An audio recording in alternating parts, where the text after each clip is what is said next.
Loni Love's former writer Cookie Hall got on that and told all Loni business. And why Amanda Seales is the best thing that ever happened to The Real. Catch these teas.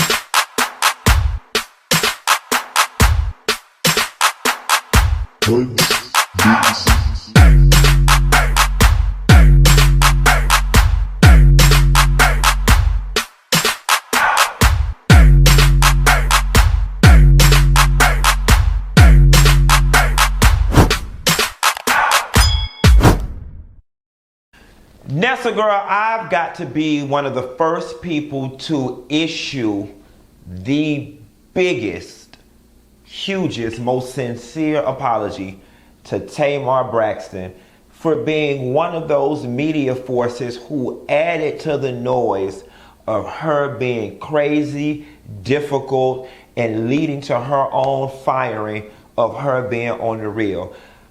Loni Love's former writer, former friend, Cookie Hall, has come forward and said that Loni Love was instrumental in getting Tamar fired by writing all kind of letters and whatnot to the network and to the executives about how they can do the show without her, how she's been gone this long, and how the ratings have steadily increased, and how Tamar has fallen and hurt herself at Dancing for the Stars, and she was a liability, just basically painting this very negative picture of Tamar and how they can do the show without her. Now let me start out by saying this. I'm always weary when a former friend gets on a public platform and gets running off at the mouth. I'm still looking at Cookie Hall sideways, I am, and I don't like what she did.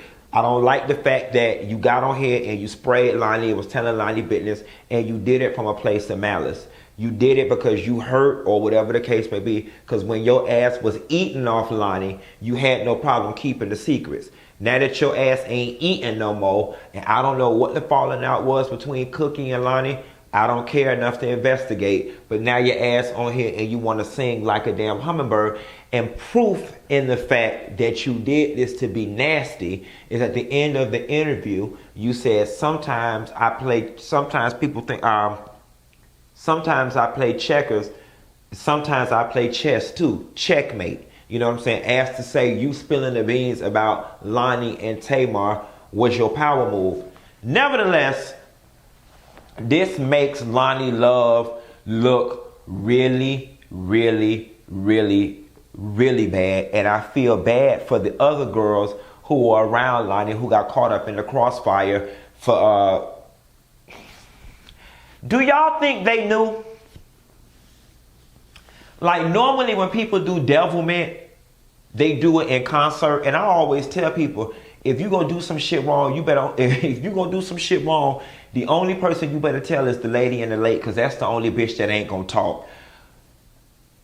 It's hard for me to believe that Loni wrote these letters, but Tia or shit, whichever one of the twins that's on there, Tamara, Adrian, and Jeannie Mai did not know. It's hard for me to believe that there was not conversation that went, ugh, this bitch getting on my nerves today. I'm over her.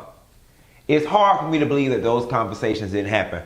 What's even more sad, and to Cookie Hall's credit, she was like, Loni, you doing too much talking for somebody who ain't got nothing to do with nothing. And I think the part that hurts about this the most, and I hope Tamar feels deeply vindicated, is the fact that people will try to make you out to be crazy. And that's what they did to that woman. And that's the part about the whole situation that makes me feel bad, because they went on a whole tour, going on Breakfast Club, tweeting, talking on the show, we love you, we love you. No, you don't. No, you don't. You can't love nobody when you're trying to talk them out their job. That is not love. And as I was sitting in my bed today, pondering how and why this could happen, the only thing I could come up with is that Loni Love suffers from that fat, unattractive black girl syndrome. And listen, before y'all beat me up for what I just said, y'all know what I'm talking about. That bitterness that comes along with just being the kid or the girl that was last to be chosen on the kickball team, who was last to be asked to the prom, if she got asked to the prom at all. Loni Love, to me, radiates all of that negative energy that comes with the trauma of not being accepted as the heavy-set, dark-skinned black girl. You've seen that energy all the time, even down to the comments that she made about black men don't know how to be faithful. You know, black men have a cheating problem and it dates back to slavery. No, it don't, Loni.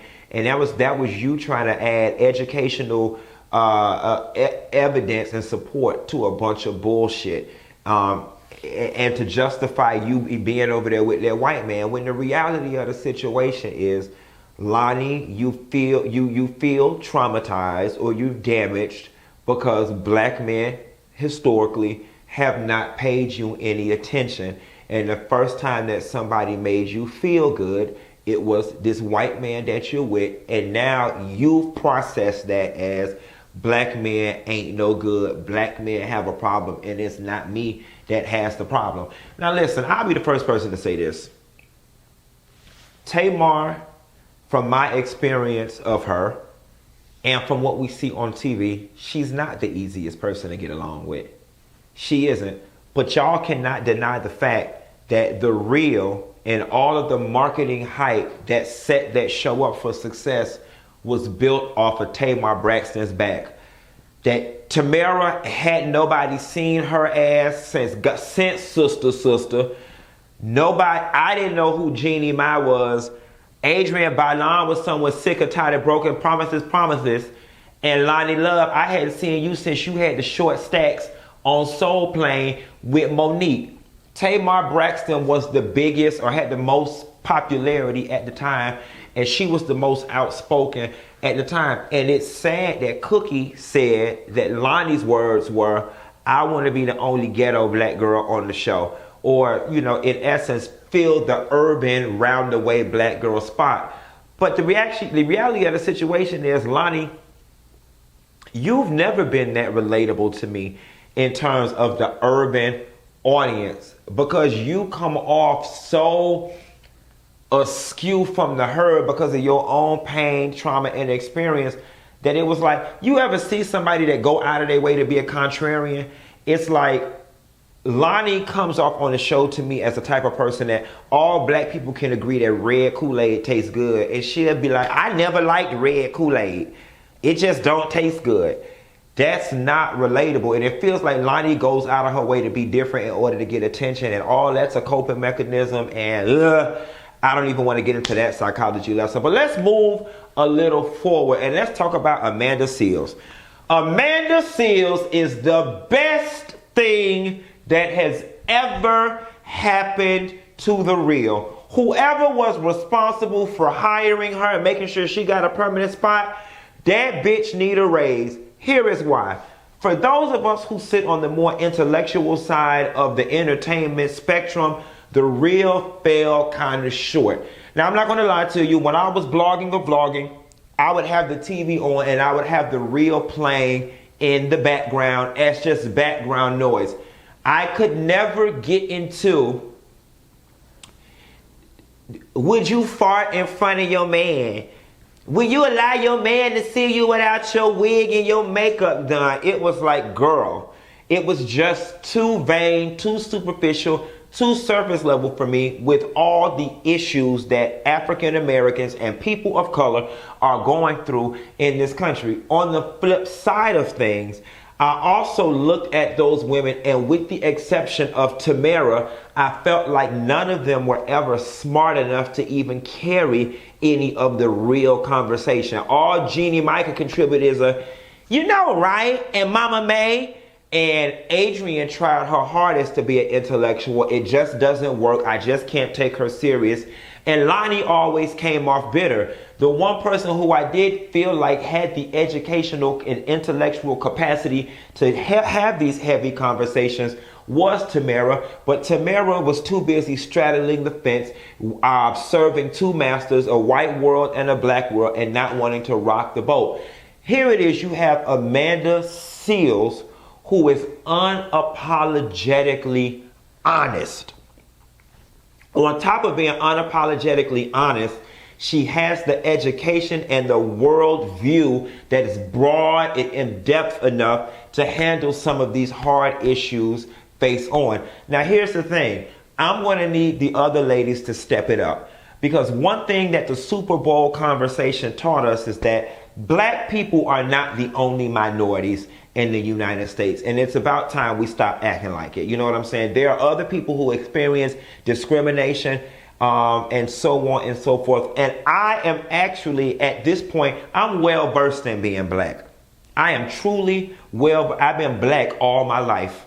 That is why I enjoyed the Super Bowl halftime show and all of its Latin flair. It just felt good for me to travel away from being black into Latin America for a little bit and just get a taste of beans and damn rice and just get an eyeful and an earful of other people's experiences.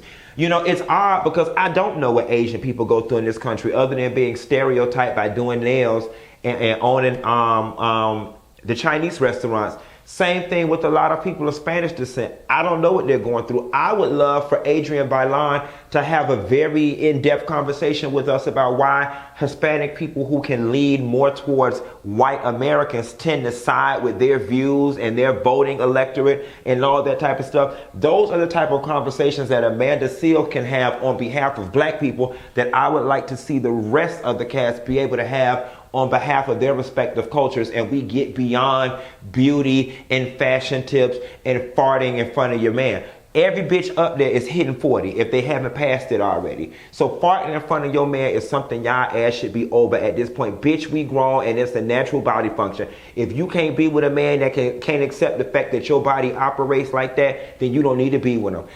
We don't need to have no more segments about farting in front of your man. I remember the first time I saw that damn shit, I was like, get these hoes off my TV. What does they up here damn talking about? And listen, I can already tell you now that that same energy that Loni had in terms of wanting to get rid of Tamar because there was a shine aspect there that Loni couldn't compete with.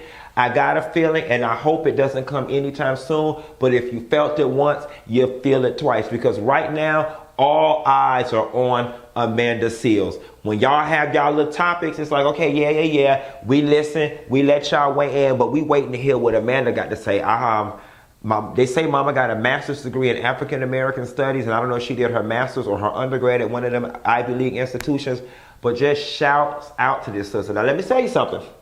Amanda on her social media, she gets on my nerves sometimes because sometimes she can be a little problematic and sometimes she can be a little too militant for my taste, okay? But I cannot take away from the fact that that sister is intelligent, and when she knows what she's talking about, she knows what she's talking about. So I say all that to say this. With all things, there must be balance.